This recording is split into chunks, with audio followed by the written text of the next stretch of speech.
আসসালামু আলাইকুম রহমতুল্লাহি ওয়া বারাকাতুহু। সুপ্রিয় অজানা গল্পের দর্শক মণ্ডলী, আশা করি মহান আল্লাহ রব্বুল আলামিনের অশেষ মেহেরবানি ও দয়ায় আপনারা সকলেই ভালো আছেন। প্রিয় নবী হযরত মুহাম্মদ সাল্লাল্লাহু আলাইহি সাল্লাম ইরশাদ করেন, কিয়ামতের দিন সর্বপ্রথম বান্দার নামাজের হিসাব হবে। যদি নামাজ ঠিক হয় তবে তার সকল আমল সঠিক বিবেচিত হবে, আর যদি নামাজ বিনষ্ট হয় তবে তার সকল আমল বিনষ্ট বিবেচিত হবে। আজকের ভিডিওতে ফজরের নামাজ ফজিলত ও উপকারিতা নিয়ে আলোচনা করব। পুরো ভিডিওটি দেখুন, আপনি নিঃসন্দেহে উপকারিতা হবেন। ভিডিওটি না টেনে শেষ পর্যন্ত দেখার অনুরোধ রইল। অন্যান্য নামাজের তুলনায় ফজরের নামাজ আদায়ের গুরুত্ব অনেক বেশি, কারণ সেই সময়টিতে সবাই ঘুমের ঘোরে ব্যস্ত থাকে। সেই সময়টিতে আরামের ঘুম ভেঙে সকাল সকাল উঠে নামাজ আদায় করা সকল এর জন্য সহজ নয়। তাই ফজরের নামাজ পড়ার জন্য ঘুম থেকে ওঠা এবং জামাতের সাথে তা আদায় করা প্রিয় নবী হযরত মুহাম্মদ সাল্লাল্লাহু আলাইহি সাল্লাম এই সম্পর্কে অনেক সওয়াবের কথা হাদিসে ঘোষণা করে গেছেন। ১ নাম্বার, জাহান্নাম থেকে মুক্তি এবং জান্নাত প্রাপ্তির সুসংবাদ আবু জুহাইর উমাইর ইবনে রুয়াইবা রাদিয়াল্লাহু আনহু থেকে বর্ণিত। তিনি বলেন, আমি রাসূল পাক সাল্লাল্লাহু আলাইহি সাল্লামকে বলতে শুনেছি, যে ব্যক্তি সূর্য উদয় ও অস্তের পূর্বে অর্থাৎ ফজরের ও আসরের নামাজ আদায় করবে সে কখনো জাহান্নামে প্রবেশ করবে না। ২ নাম্বার, ফজরের নামাজে দাঁড়ানো সারা রাত দাঁড়িয়ে নামাজ পড়ার সমান। উসমান ইবনে আফফান রাদিয়াল্লাহু আনহু থেকে বর্ণিত, রাসূল করিম সাল্লাল্লাহু আলাইহি সাল্লাম বলেছেন, যে ব্যক্তি জামাতের সাথে ইশার নামাজ আদায় করলো সে যেন অর্ধেক রাত জেগে নামাজ পড়ল, আর যে ব্যক্তি ফজরের নামাজ জামাতের সাথে আদায় করলো সে যেন পুরো রাত জেগে নামাজ পড়ল। সুবহানাল্লাহ। ৩ নাম্বার, কিয়ামতের দিন সরাসরি আল্লাহকে দেখার সৌভাগ্য লাভ করবে যে ব্যক্তি ঘুম ভেঙে ফজরের নামাজ পড়বে। এটি হচ্ছে সর্বোত্তম পুরস্কার।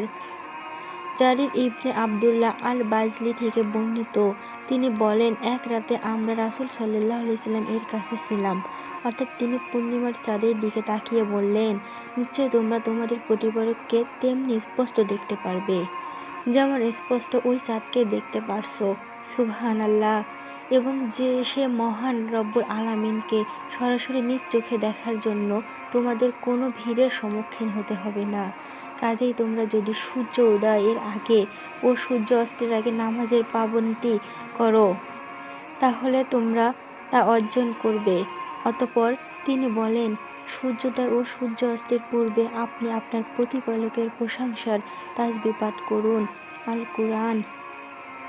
৪ নাম্বার, ফজরের নামাজ কিয়ামতের দিন নূর হয়ে দেখা দিবে।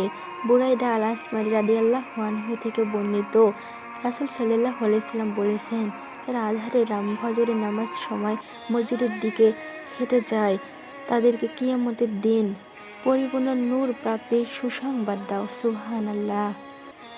৫ নাম্বার, ওই দিনের পুরোটা আল্লাহর জিম্মায় থাকার বিরল সৌভাগ্য লাভ। ফজরের নামাজ পড়লেই শুধু এই আকর্ষণীয় সৌভাগ্য লাভ করা যায়। সুবহানাল্লাহ। অন্য কোনো নামাজে চেহারার নূর এত বেশি পাওয়া যায় না যতটা এই ফজরের নামাজে পাওয়া যায়। সুন্দর ইবনে আব্দুল্লাহ ইবনে সুফিয়ান আল বাজলি রাদিয়াল্লাহু আনহু বর্ণনা করেন, রাসূল পাক সাল্লাল্লাহু আলাইহি সাল্লাম বলেছেন, যে ব্যক্তি ফজরের নামাজ আদায় করলো সে আল্লাহর জিম্মায় চলে গেল। অতএব আল্লাহ যেন তার জিম্মার বিষয়ে তোমাদের কোনো রূপ অভিযোগ না করেন। ৬ নাম্বার, সরাসরি আল্লাহর দরবারে নিজের নাম আলোচিত হবে। আবু হুরায়রা রাদিয়াল্লাহু আনহু থেকে বর্ণিত, তিনি বলেন, রাসূলুল্লাহ সাল্লাল্লাহু আলাইহি সাল্লাম বলেছেন, তোমাদের কাছে দিনে ও রাতে যে ফেরেশতা আসে তারা ফজর ও আসরের সময় একত্রিত হয়। যারা রাতের কর্তব্য ছিল তারা উপরে চলে যায়। আল্লাহ সব কিছুই জানেন, তবুও ফেরেশতাদের প্রশ্ন করেন, হে ফেরেশতা, আমার বান্দাদের কেমন রেখে আসলে? ফেরেশতা বলে, আমরা তাদের নামাজরত অবস্থায় রেখে এসেছি মাবুদ। যখন গিয়েছিলাম তখনও আমরা তাদের নামাজরত অবস্থায় পেয়েছি, আর যখন চলে এসেছি তখন আরামের ঘুম হারাম করে তারা নামাজ পড়েছিল। সুবহানাল্লাহ। 7 নাম্বার, পরিপূর্ণ এক হজ ও ওমরা সব পাওয়া যায় যদি কোনো ব্যক্তি সূর্য ওঠা পর্যন্ত আল্লাহর জিকিরে শামিল থাকে।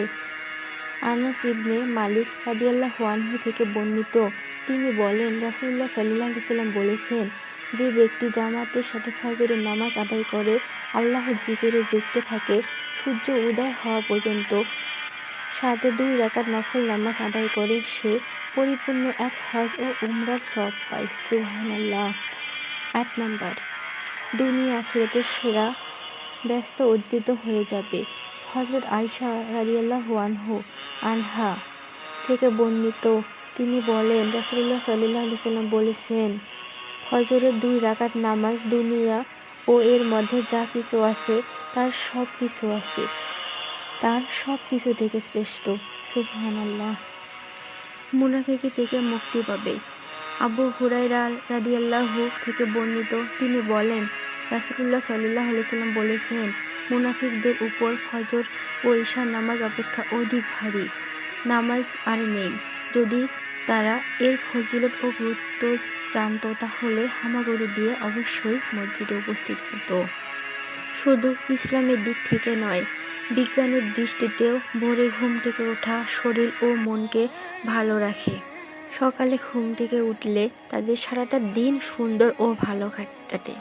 কর্মক্ষেত্রে সফল হওয়া যায়, ব্রেন ভালো থেকে রোগ থেকে মুক্তি পাওয়া যায়, মানসিক চাপ থেকে মুক্তি সহ আরও অনেক সুফল পাওয়া যায়।